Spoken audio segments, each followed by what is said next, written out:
Dear students, आज हम trigonometry वाला चैप्टर स्टार्ट करेंगे। ट्रिग्नोमेट्री 10th क्लास के अंदर जितनी भी ट्रिग्नोमेट्री है वो एंगल 0 to 90 डिग्री तक, चाहे हमने आज तक जितने भी एंगल किए 0 to 360 तक, लेकिन ट्रिग्नोमेट्रिक रेशो के अंदर 0 to 90 डिग्री तक 0 0 ही है। π/6 पाई की वैल्यू यहाँ पे 180 degree, 180/6 is equal to 30।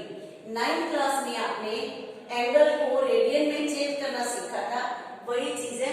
π/4 45, pi की वैल्यू 180 डिग्री, π/3 60, π/2 90 डिग्री। ये trigonometric angles sine theta, cos theta, tangent theta, cot theta, sec theta, cosec theta, ये आपने अब पढ़ने हैं। ये साइन थीटा, थीटा अपने पास 0 है, साइन 0 की वैल्यू यहाँ पे आएगी। ये एक वैल्यू चार्ट है, ताकि अगर वैल्यू चार्ट हम बनाना सीख जाएं तो अपने को अगर कहीं कंफ्यूजन है तो वैल्यू चार्ट के साथ कोई कंफ्यूजन नहीं रहेगा। कई बार हमें लगता है कि वैल्यू याद नहीं है, हम क्लियर नहीं है, तो वैल्यू चार्ट एक बार आप बनाना सीख लो तो ट्रिग्नोमेट्रिक में कहीं भी आपको कोई दिक्कत नहीं आएगी। साइन 0 0, यहाँ 0 की वैल्यू आएगी, साइन 30 की, साइन 45, क्योंकि ये साइन की लाइन चल रही है साइन 90 तक। इसी तरह आगे कॉस वाली लाइन है, टेंजेंट वाली। तो अभी मैं आपको वैल्यू चार्ट में वैल्यूज कैसे फाइंड करते हैं वो सिखाऊंगी।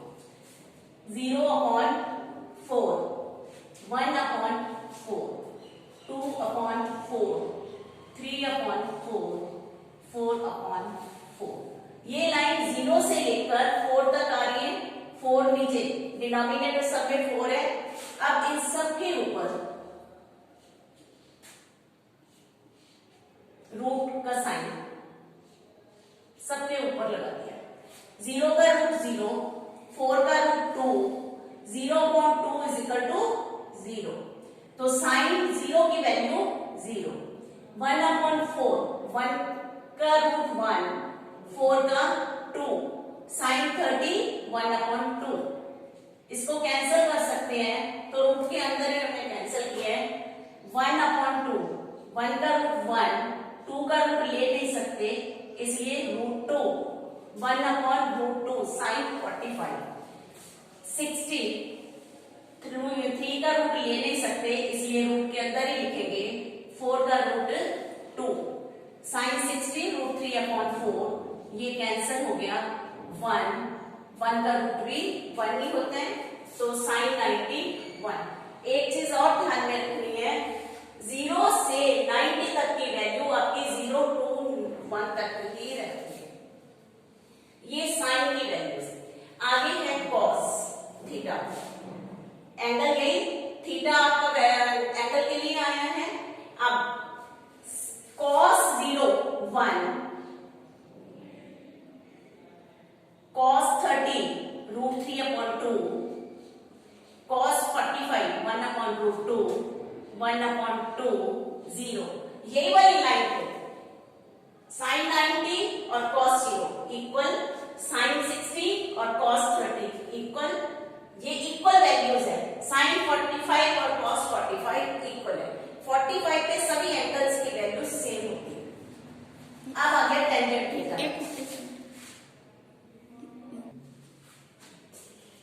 टेंजेंट थीटा, टेंजेंट थीटा हमने दो वैल्यूज पढ़ी है। Tangent theta is equal to 1/cot theta, लेकिन एक टेंजेंट थीटा की वैल्यू और होती है sin/cos।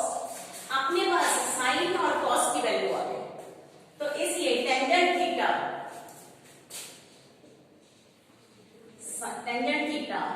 Sign theta upon cos theta. Sine 0 0, cos 0 1, तो टेंजेंट 0 की वैल्यू 0। 0 को 1 से डिवाइड किया, कॉस नीचे है डिनोमिनेटर में, इसलिए कॉस वाले नंबर से डिवाइड करेंगे। 1/2 को √3/2, टेंजेंट 30 डिग्री, साइन 30 की वैल्यू 1/2 डिवाइडेड बाय 2/√3। ये डिवाइडेड बाय मैंने बोला है, लेकिन उसका रेसिप्रोकल इसलिए लिखा है क्योंकि डिवाइड के साइन को हमने मल्टीप्लाई में चेंज कर दिया, इसलिए अब 2 से 2 कैंसिल हो गया। टेंजेंट 31/√3। सेम नंबर को सेम से डिवाइड करते हैं तो आंसर 1। 100 को 100 से डिवाइड करो तो भी 1, 5 को 5 से करो तो भी 1, तो 1/√2 को 1/√2 से डिवाइड किया 1। टेंजेंट 45 1। अब 60, टेंजेंट 60, साइन 60 की वैल्यू √3/2, उसका रेसिप्रोकल लिखेंगे कॉस का 2/1, कैंसिल हुआ। Tangent 60 √3। Tangent 90 degree, sine 90 1, cos 90 0। हम 0 से किसी भी नंबर को डिवाइड नहीं कर सकते, उसका मतलब होता है या तो नॉट डिफाइंड लिखें या फिर इंफिनिटी। जब भी आपका कैलकुलेशन में 0 नीचे आ जाए तभी उसकी वैल्यू इंफिनिटी या नॉट डिफाइंड कुछ भी लिख सकते हो, मतलब एक ही है। अब आपके पास 3 लाइन आ गई, साइन थीटा, कॉस और टेंजेंट 3 हो गई। अब टेंजेंट का opposite, tangent theta is equal to 1/cot theta, ये भी बिल्कुल ऐसे चलेगा, इंफिनिटी √3 1, 1/√3 0। टेंजेंट और कॉट, केवल एक लाइन को अगर हम ध्यान से कर लें तो पूरा चार्ट धीरे धीरे कंप्लीट अपने आप होता जाता है, कहीं कोई भी कंफ्यूजन नहीं। केवल ये ध्यान रखना है कि कैलकुलेशन आप बहुत ध्यान से करें। सेक थीटा, सेक थीटा होता है 1/cos थीटा, ये फार्मूलेस आपको आते हैं। 1/cos थीटा ये हमें पता ही है, sec theta cos theta 1/cos theta. इसका मतलब जब भी सेक की वैल्यू लेनी है आपने, cos 0, 1 के नीचे cos 0 की वैल्यू तो sec 0, 1 के नीचे cos 30 की वैल्यू तो sec 30, तो यही आप करेंगे 1 sec 0, 1/, किसकी वैल्यू cos की, cos 0 1, 1/1 1 sec 0 1।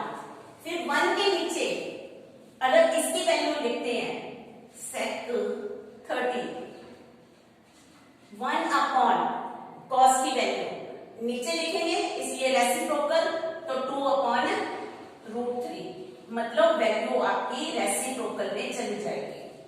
1 को इस नंबर से डिवाइड करना है तो नेचुरली आपका रेसिप्रोकल आ जाएगा। इसको 1 से डिवाइड करेंगे तो 1 को इससे डिवाइड करेंगे तो √2, इसका 2। अब 1 को 0 से डिवाइड करेंगे फिर इंफिनिटी, क्योंकि 1 के नीचे 0 आ गया, इसलिए sec 90 इंफिनिटी। अब वापस इसका फिर लिखेंगे इंफिनिटी, यहां पे 2√2, 2/√3 1, ये cosec की वैल्यू है, लेकिन cosec हम 1/sin के साथ भी फाइंड कर सकते हैं। 1/0 तो वो इंफिनिटी, क्योंकि 0 नीचे आ गया, 1/this तो 2 आ गया, फिर इसका रेसिप्रोकल, इसका वो सेम लाइन। एक लाइन अगर हम ध्यान से सीखें तो पूरा चार्ट बड़े आराम से क्लियर हो जाता है। ये आपका वैल्यू चार्ट कंप्लीट हो गया। अब कुछ मैं आपको सम, इसको सॉल्व कैसे करना है कुछ एग्जांपल्स लेकर आपको सॉल्व करवाती हूँ, तो आप भी प्रैक्टिस साथ साथ करते जाइए और चैनल को सब्सक्राइब करें।